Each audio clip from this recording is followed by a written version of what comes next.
So good morning and welcome to your first session and the beginning of this retreat on peace of mind.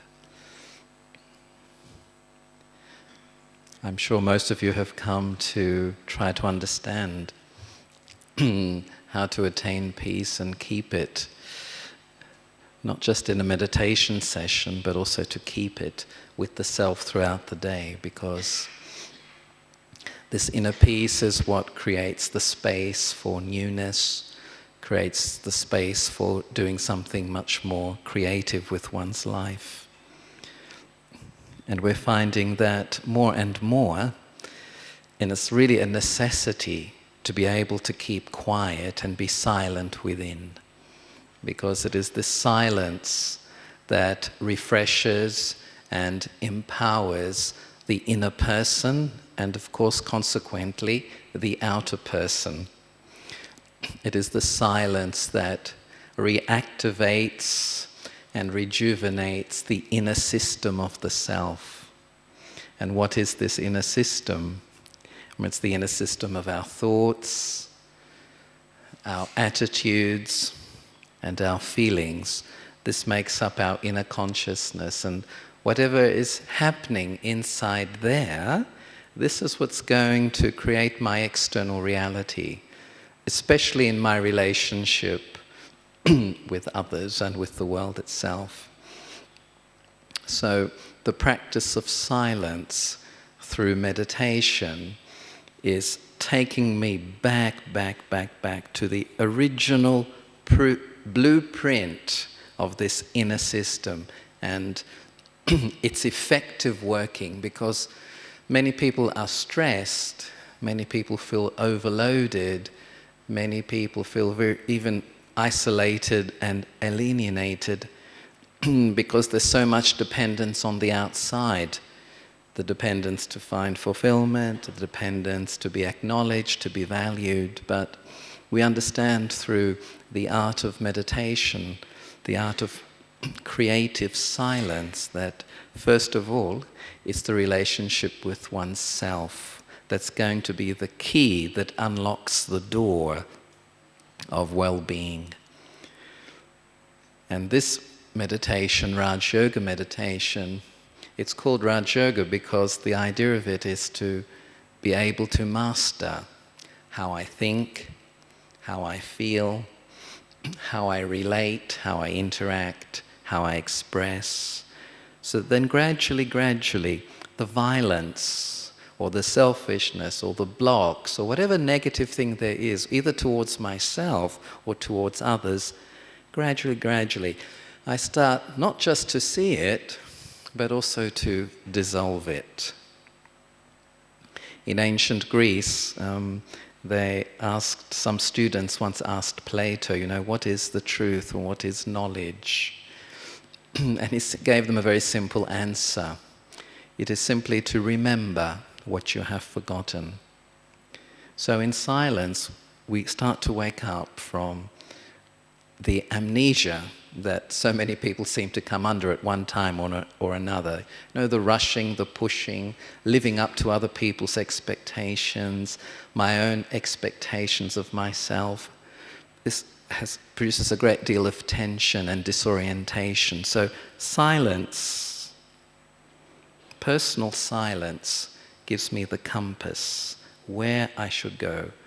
What am I doing? Not just in terms of one's big picture, in terms of one's destiny, but also on a daily basis. Where am I going? What do I really want today? What do I wish to improve? So it's a very practical tool for development. And of course people ask, what do you do in silence? What do you do in meditation? But do we do in meditation? Do we think? Do we empty ourselves, or do we fill ourselves? Do we do all of these things or do nothing at all? Do we think? There are many questions. Ultimately, the high point in meditation and silence is awareness. a clean and peaceful state of being. And the words that you heard last night, and you heard them this morning also, Om Shanti. Om is the I am consciousness. And to be really in this now awareness, it's like I enter my eternity. Om, I am. Not I was, I will be, I should be, I could be, I must be, etc., etc. Just in meditation, I am. And what am I? I am a unique spiritual being, a soul. And what is the quality? Peace. Shanti is peace. Again, this is not something that we really analyze or that we really think about. It is something that we are. Because peace means many things. Peace means balance. It means freedom. You know, when I'm free from bad feelings towards the past or towards other people, in that peace I'm free. In peace I am clear. When I don't have judgments about others and lots of criticism and lots of fears, you know, when I'm peaceful, there's that clarity then to be able to know how to participate in life, how to take proper decisions. So the first step is this inward step of connecting with my original peace, but then, and I'll talk about that a little bit later, is actually to start to move outward. But this first step of moving into the self, we call it introspection, is very necessary. On one hand, it's quite easy, but on the other hand, it's quite difficult because many reasons. The habit of rushing outside, of doing in order to feel efficient or valuable, not wanting really to meet myself and always making some excuse. I mean, there's many different reasons. But the first step is this introspection. As we said, the ultimate step, the ultimate point is awareness, this experience of peace, serenity, self-respect, freedom. But because of circumstances, because it's so easy to forget these things, it's so easy also not to quite get it, we do need understanding first. There have to be a few steps before we get to that ultimate state. It's like when you learn a language. You want to learn, I don't know, any language, Arabic or Chinese or Italian or whatever. You can't just be given a sentence or a paragraph straight away. It's broken up into bits. You know, this is a noun, this is a pronoun, this is a verb, this is the past tense. And gradually, one starts to get efficient. And what do they say when you speak well? You start to become fluent. It starts to become natural. So the same way with the language of silence. I start to become fluent on how I refresh myself, how I recharge myself, how I can step in a situation and out of a situation. I start to become fluent in this. But first step is understanding. And this first step is actually a continuous step, but some basics we can learn. So the first step is the understanding. The next step, the willingness to practice. And when there's the willingness to practice and therefore the practice, then there are certain results. See, if there's wrong understanding, there's wrong practices, and then there are not such good results. And this is why I need to experiment. And one thing you'll be doing in your meditation laboratories is actually these steps of understanding something deeply, and then experimenting with it, and then seeing how it goes. And so now I'll just talk to you a little bit about certain things of understanding, what actually happens in meditation, at least the Raj Yoga meditation. As we said before, we there's introspection, that's the first step. Like, I unplug from the outside. I sit very quietly and I unplug. I disconnect from the rushing, the pushing, the excessive thinking, or sometimes very useless interactions, and I sit quietly with my own self. And what happens when I start to sit quietly with my own self? When I start to sit quietly, then it starts to reduce all this, all this excessive thinking, excessive feeling, excessive analyzing. I start to become quieter and still. But then some people say, but I can't do that. How do I sort of a sudden just unplug and sit quietly if my whole day or my whole personality is to do, speak, think, act. How do I do that? Which is a very valid question. It is a bit difficult just all of a sudden to sit still and quiet. So again, I need some steps. And again, that steps is linked to understanding. So the first understanding of being able to sit effectively quiet is, yes, whilst I'm unplugging, whilst I'm disconnecting, I'm also connecting. Connecting with what? Connecting with my original blueprint of peace. Remember, Om Shanti. I am peace. Peace is the original quality of every human being. Everybody wants peace in one way or another. Some more, some less.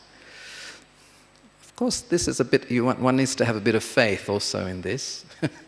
Someone will tell me, they told me once, I sit peacefully and I do believe I have this reservoir of peace deep inside. But they say, but then a thought comes up that maybe I'm, hypnotizing myself or kidding myself, or if I'm not doing that, I'm thinking, well, yes, I start with I am soul, I am peaceful, I'm disconnecting. And then the thought comes, are you sure you can be peaceful? Look how you treat your husband and your wife. And then a thought comes, I'll be very peaceful after Christmas, then everybody's gone. Or I'll be peaceful when, my spouse goes to work, or when the children grow up, or when I don't have so much work to do. But I've got to catch a bus soon. How can I be peaceful?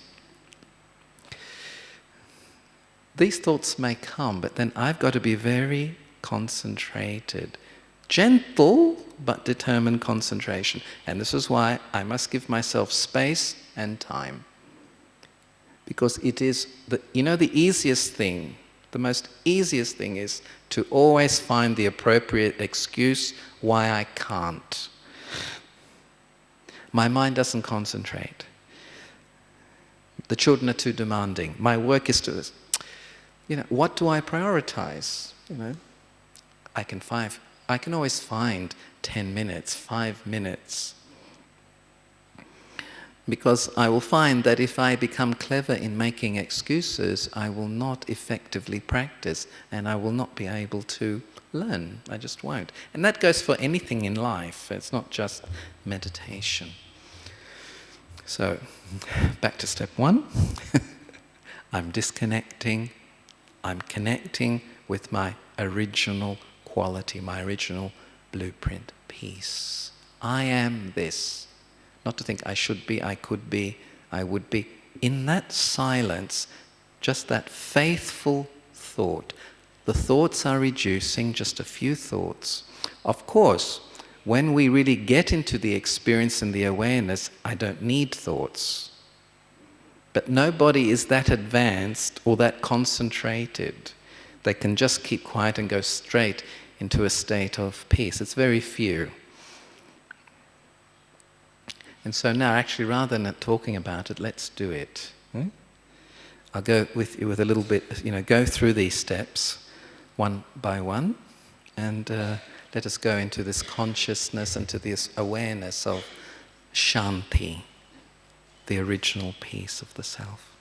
So the first step in meditation too, well, it's the first before the first. Sit comfortably. And actually, if you can't sit cross-legged, which is not necessary at all, actually it's better if your feet are firmly on the ground. The back is fairly straight, not rigidly straight, but comfortably straight. Arms, legs, waist, just relax. Because it's very important to relax the body, and then it's easier to start to relax the mind. So I relax. I sit quietly. I disconnect from everything external. And with one thought, just one thought, I connect with my original self. Who am I? Who am I truly? Am I all these thoughts, all these actions, all this busyness? Am I this role? Am I this name? Am I this nationality? I relax. And as I relax my mind, as I go deeper and deeper into silence, I begin to feel that I move away, I move beyond the external things and systems, and I connect with my inner system, my original attitude, my original quality of peace. Om Shanti, Shanti. I am a spiritual being. I am a point of living energy. I am peace. Peace.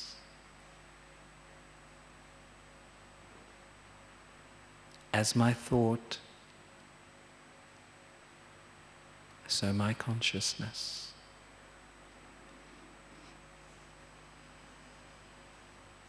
Peace is harmony.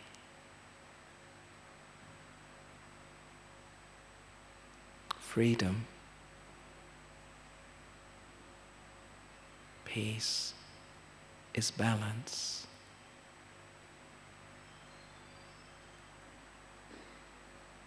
Contentment. In this peace, I feel at one with myself.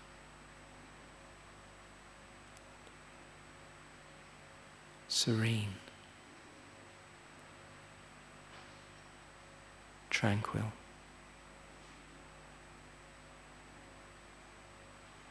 Om Shanti, Shanti. Peace. Serenity. And inner silence.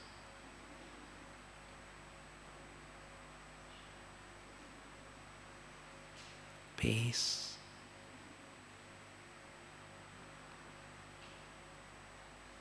serenity,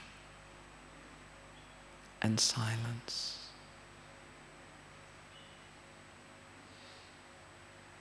Silence.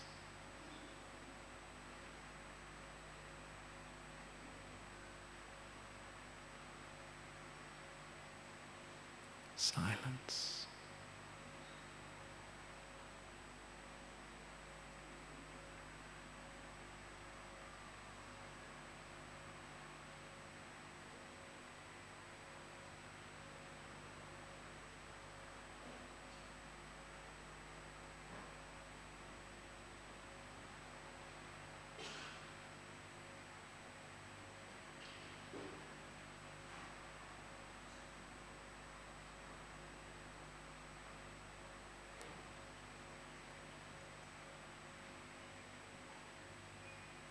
Silence.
So the silence and the peace takes practice. And actually there's a point beyond silence. And that point beyond silence is called stillness. In that stillness, nothing is moving. No thoughts, nothing. Just a stage of feeling very full, very complete, of being peace, being serenity. So there are a number of stages which you will experiment throughout these days. But actually, one other question sometimes people ask, can you have silence when there is noise? How many of us can go away to sit on a mountaintop or to the sea in the forest every day. Very difficult. Ideally, it's nice, great to have external silence because it does facilitate internal silence.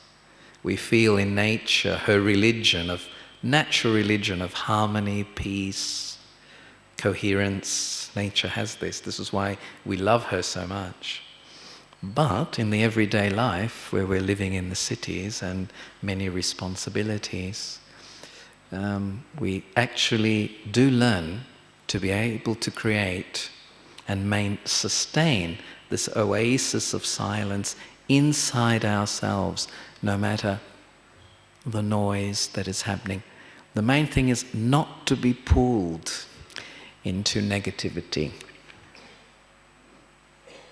And for that I need a practice. And I need two particular qualities: observer and participator. To get into that inner stage of being peaceful, it's possible after a time to do it even in a moment. It doesn't take a long time. And sometimes we have to make very quick decisions in our life. But if we make those quick decisions based on emotional reactions, the consequences may be very bad for a long time.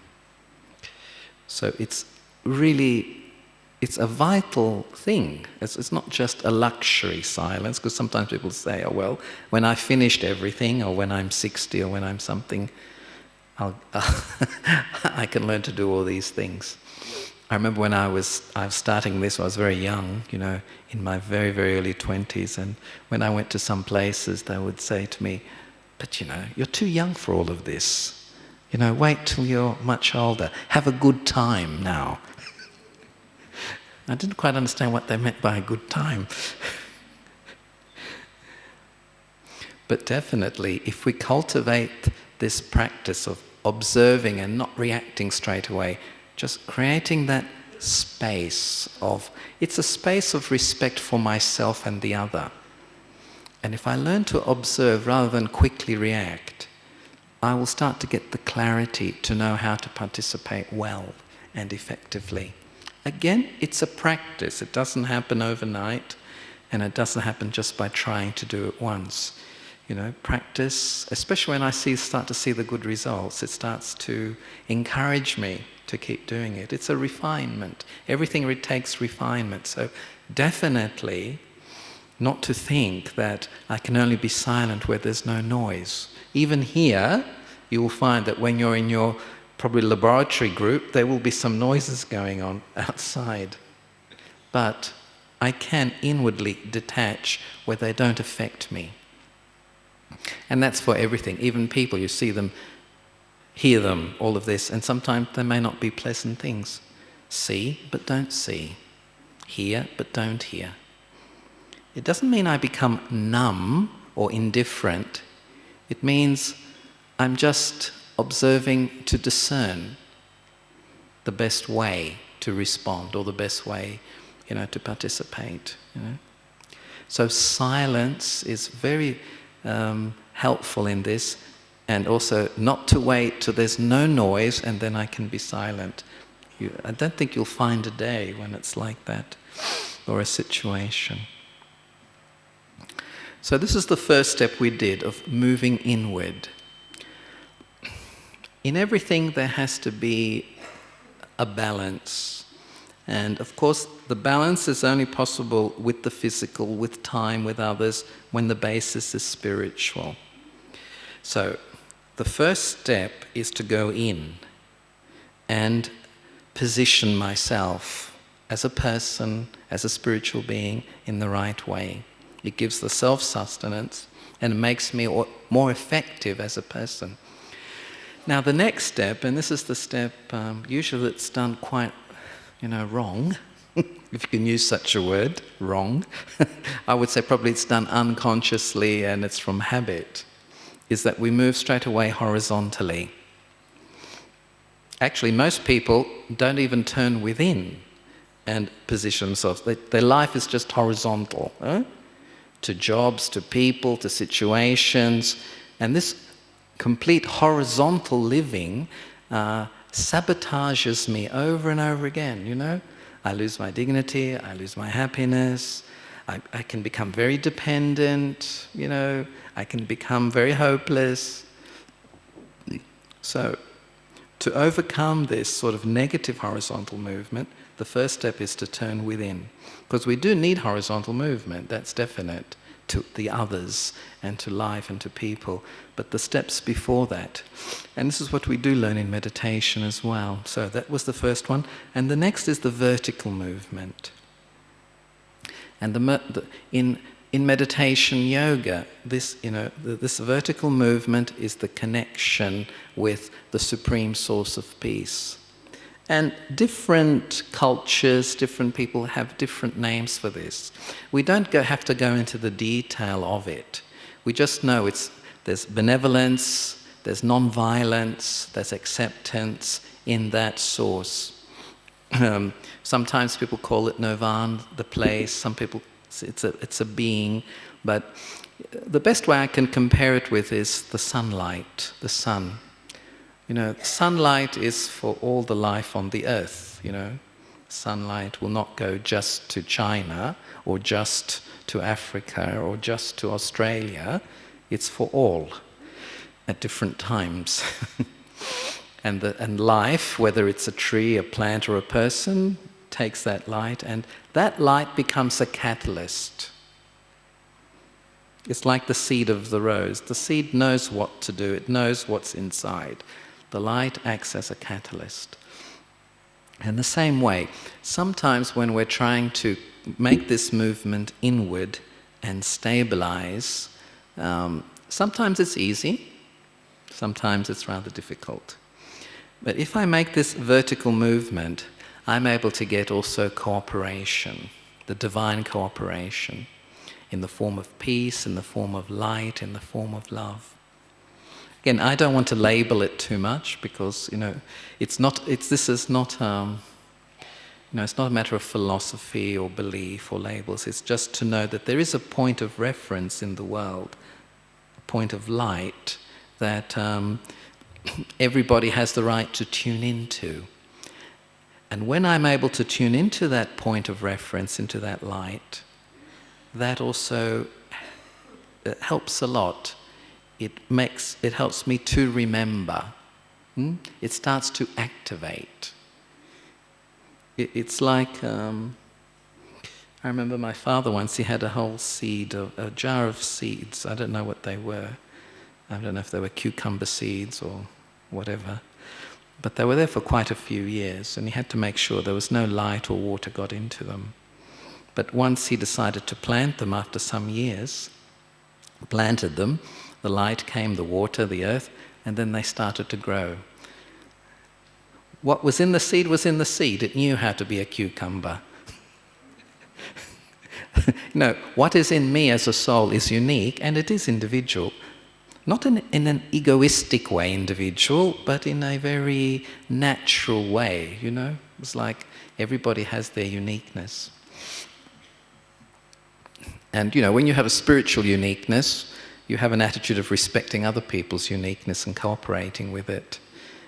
Whereas a very egoistic person, you know, doesn't respect, doesn't recognize, thinks they're the best, and that's it. So when we speak of spiritual uniqueness, it's another thing.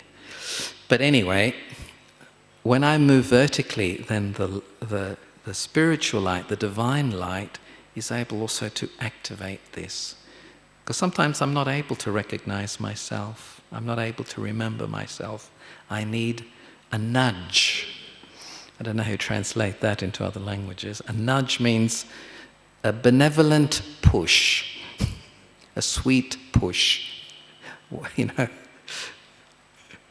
And so this light coming into the self helps me a lot, but I also at the same time have to be responsible. It's not a dependency. I'm aware then, and I have the power to become responsible for myself. It's a partnership. And then the third step to create sort of this, it's like a triangle. The self, the Supreme Source and the other, this triangle of energy has to circulate very, very well. Then I am empowered to move horizontally. Now the other, it can be time, matter, material things like money, etc., people, work, relationships, and moving to the other, whatever it may be, that also helps my growth and development as a person, as a human being. I can't develop just being in silence on my own. I empower myself, I get the power, I get the ability to think more clearly. And what happens through the power of silence, through the inward and vertical movement,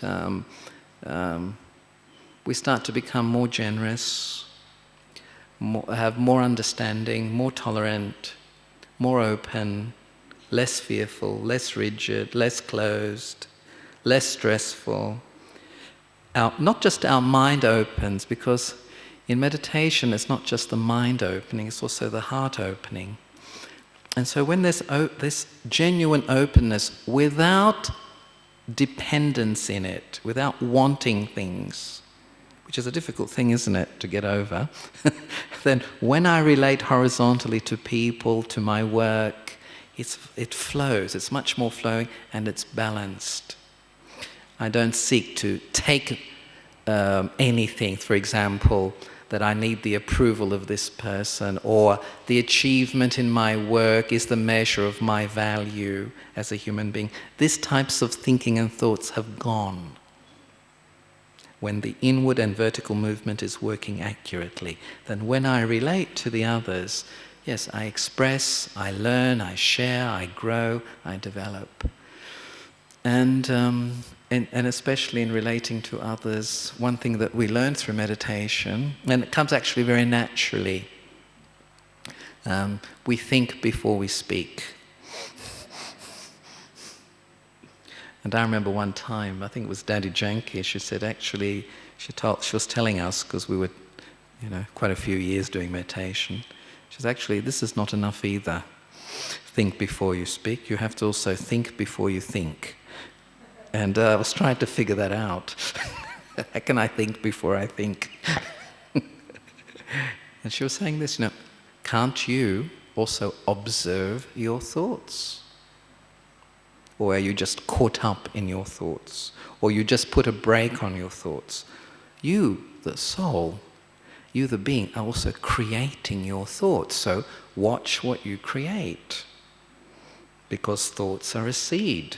And once you plant the seed, whatever seed it is, and then you water it with your attention and your belief and many other things, it will start to grow. So in the same way, when I am empowered, then when I step into life, I'm careful of the seeds that I plant, whether they're thoughts or whether they are words. For example, there's someone at work who pushes my button all the time. We all have this, don't we? No matter how sweet, nice, understanding, tolerant, flexible we try to be, there's always somebody who becomes our teacher, And, there's different ways to react to this. The old way, who do they think they are? And the big one, it's not right. That's a big one, eh? It's not just, it's not this, it's not that. And then if I plant that seed, when I plant the seed of dislike for the outside, then I will water it with prejudice. For example, I will water it in such a way that I will always think and see the things that support my negative vision in the first place. This is what's going to happen. If you don't like somebody, you're always going to see what's wrong with them. If you like somebody, no matter what they do wrong, you go beyond it and tune into their good things, their good qualities. So as a meditator, as a practitioner of life, I'm very careful. I'm very careful of the seeds that I plant. Because once you plant that seed, then really all these other, either if it's a positive seed, the positive inner system will start to work, the right thoughts, the right attitude. And even if sometimes the right attitude or thought comes, I can check it, I can check that thought and make sure it's not planted. It doesn't sprout any seeds. So in a nutshell, because it really is a nutshell, this is what meditation and silence how they can help us personally to achieve that personal light and enlightenment inside, that inner peace, how we can connect, have this vertical movement and connect with the divine. And then, of course, to the drama of life, the play of life, because we have so much interaction with people, and the basis of human life is relationship. It's the source of our happiness and purpose and fulfillment, as it is also and can be the source of our biggest disappointments, sorrow, and discontentment. I can't cut it away, but I can improve, I can know myself better, and then know how to integrate. Because silence is an integrative energy, it's not a separation energy. And silence I will never do just for myself. By consequence, the consciousness I create inside will spread to others. Of course, that happens also if I do it, if I'm negative, that happens. Whatever I am inside, that is what I express. And so meditation is, it is personal, but by its correct practice, it will also be a collective experience. If I'm in peace, and I've cultivated that, won't it be a collective experience for the people that I'm with? They will feel peace, they will feel acceptance. Don't feel my pressure, of wanting too many things from them. So anyway, this is in a nutshell, and I think you'll have a lot of good opportunities for experimenting, and all of the facilitators that are within your laboratories, feel very free, to ask them what works, what doesn't work, what I don't accept, what I accept, what I don't understand. One shouldn't be hesitant because one's thinking, oh well, I'm not doing it quite right. No, everything's right, because from everything we learn something. So what I do now is finish off with a meditation. Yes. I'll finish off with a few moments meditation, and then Margaret will come off with some announcements. And so we did the inward movement. Now let's do for a few moments the vertical connection. So again, sit comfortably, and you speak to yourself when you're doing this. I sit comfortably, I relax my breath,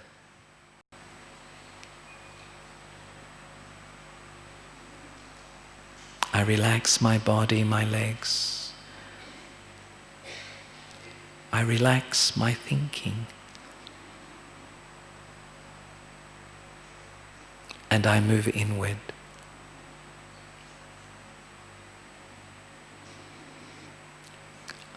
I move into silence.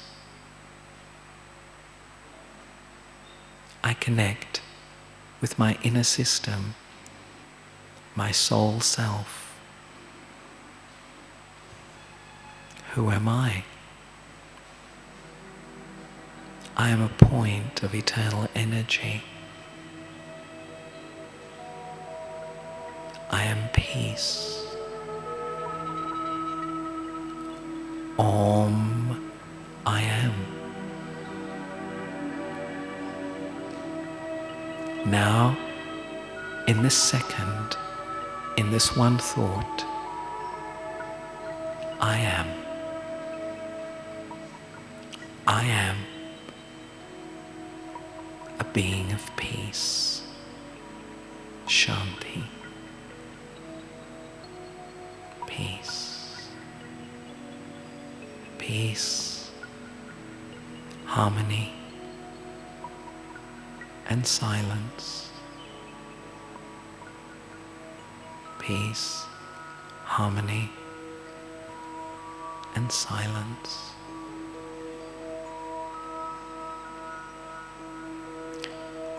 And with one thought, just one thought, I move in a second vertically, and I connect to the source of eternal peace,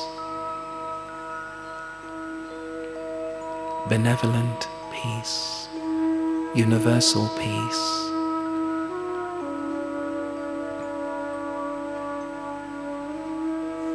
And as I connect, I feel the current of light, of love, of peace.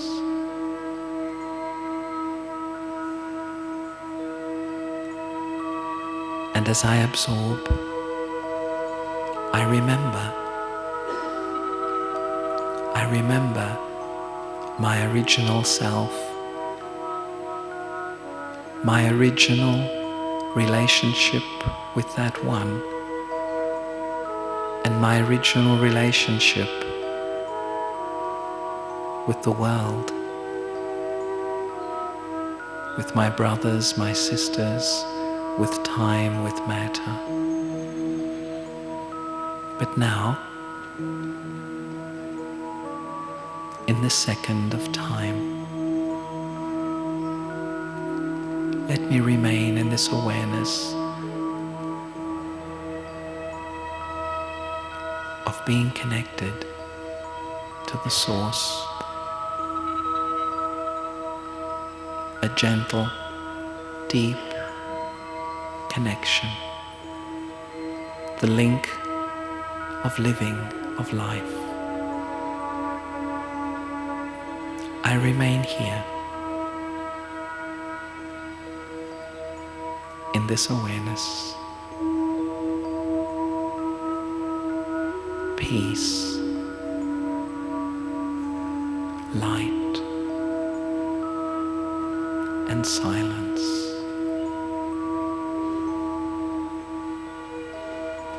Peace, light, and silence.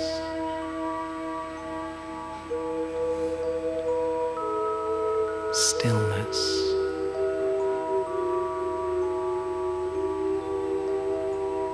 Still. Peace. Shanti. Shanti.